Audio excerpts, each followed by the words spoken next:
Viele von uns heute, wenn er beschimpft wird, wenn jemand ihn einengt, wenn irgendwas, flippte der direkt aus, machte.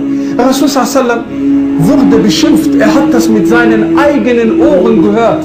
Da sagte, anstatt Mohammed haben sie gesagt, den man viel über ihn spottet, sozusagen, kann man sagen. Und er lacht sich kaputt, so sagte er, guck dir die Armen. Sie beschimpfen Musamman und ich bin Mohammed. Sallallahu alaihi wasallam. Guck mal, mit wie viel Weisheit er an die Sache rangeht. Unser einer heute, wenn jemand dem sagt, wir erleben das ja viel. Die Brüder, die Bart heute haben und so. Der geht einkaufen, irgendjemand guckt ihn böse an, guck mal, Bin Laden. Was hast du gesagt? Das gebührt einem Muslim nicht. Subhanallah. Rasul sallam hört das mit seinem eigenen Ohr und lacht darüber. Warum? Bist du stolz, das zu sein? Bist du es? Oder bist du es nicht? Dann trag das mit Izza. Mit Izza. Ein Mann wollte prüfen, ob die Muslime stolz sind, Muslime zu sein. Kommt in die Moschee rein, mit einem Schwert in seiner Hand, steht da am Eingang und ruft da zu den Muslimen, wer ist unter euch ein Muslim? Bleib ruhig, sag nichts. Ein junger Mann steht auf und sagt, ich. Sagt, komm mit mir raus. Hatte ihm draußen so eine Kuh, ein Geschenk. Sagte, das ist ein Geschenk für dich. Er hat sie geschlachtet. Yalla, Bismillah, das ist ein Geschenk für dich. Kommt wieder in die Moschee rein, Schwert voller Blut. Wer ist unter euch ein Muslim? So. Plötzlich sitzen hier zwei Leute. Sagte einer so, guckte ihn an, sagte, ich bin kein Muslim, aber hier der Imam. Das ist, subhanallah, stolz zu sein, ein Muslim zu sein. Es ist weiter gegangen, Rasul sallam, seine Mutter ist gestorben, da war er 6 Jahre alt, sallallahu alaihi wasallam. Und dann wurde er bei seinem Großvater, wie heißt der Großvater? Abdul Muttalib, mashallah. 2 Jahre später ist Abdul Muttalib gestorben, dann wurde er abgegeben, bei wem? Bei Abu Talib? Ja. Jetzt Abu Talib hat ihn wirklich geliebt, subhanallah. Wie kann Muhammad sallam sehen, mit ihm zusammen sein und ihn nicht lieben? Das geht gar nicht, subhanallah. Und, was passiert? Mit 12 Jahren fleht Muhammad sallam Abu Talib, dass er ihn bitte mitnehmen sollte auf die Reise. Auf dem Weg nimmt er ihn zu Scham und ihr kennt diese Geschichte mit dem Priester, der sieht eine Wolke begleitet diese Karawane. Und dort lebte ein Priester, er hat die gesehen immer. Weder hatte er sie angesprochen, noch hat er sie eingeladen zum Essen, irgendwas, nichts. Subhanallah. Plötzlich hatte Essen für sie vorbereitet, sagt, kommt hier.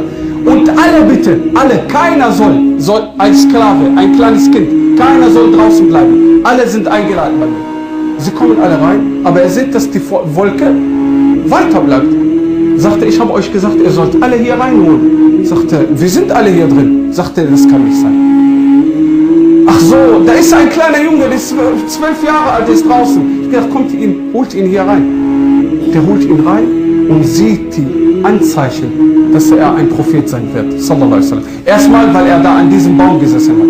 Das zweite, diese Wolke. Und dann hat er gefragt, wer ist sein Vater? Sagte natürlich Abu Talib, ich bin sein Vater. Sagte er, das kann nicht sein. Das kann nicht sein. Sein Vater durfte nicht mehr leben. Sagte, du hast recht, sein Vater ist gestorben. Und so war das, dass er sie am Ende gewarnt hat und gesagt, erzählt das den Juden nicht. Denn wenn sie wissen, dass er gekommen ist, werden sie ihn töten. Sallallahu alaihi wasallam. Was war der Beruf des Propheten Muhammad sallallahu alaihi wasallam? Kaufmann. Nein. Ein Beruf, den alle Propheten gemacht haben. Hirtemann. Warum? Was ist das für ein Beruf? Warum sollen die Propheten alle diesen gleichen Beruf haben? Warum?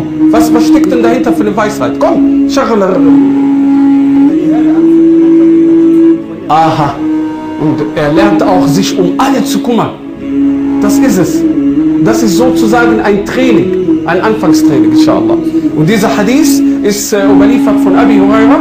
Er fragte den Propheten Muhammad sallallahu alaihi wasallam nach seinem Beruf, sagte, ich war Hirte und dieser Beruf hatten alle Propheten. Und dieser Hadith ist bei Bukhari. So, Rasul sallallahu alaihi wasallam wird 25 Jahre alt und subhanallah war schon bekannt unter den Quraishiyin As-Sadiq al-Amin. Allahu Akbar. Wenn ich diese Sache höre, heute, wie heißt du in deiner Gegend, wo du wohnst? Wie heißt du unter deinen Verwandten? Wie heißt du in der Schule? Bist du der Wahrhaftige? Der Glaubwürdige?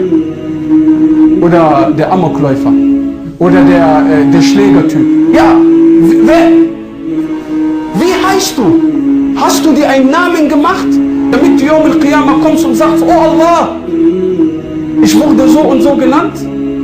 Rasul sallallahu alaihi wasallam, bevor er Prophet wurde, hieß er As-Sadiq al-Amin, der Wahrhaftige.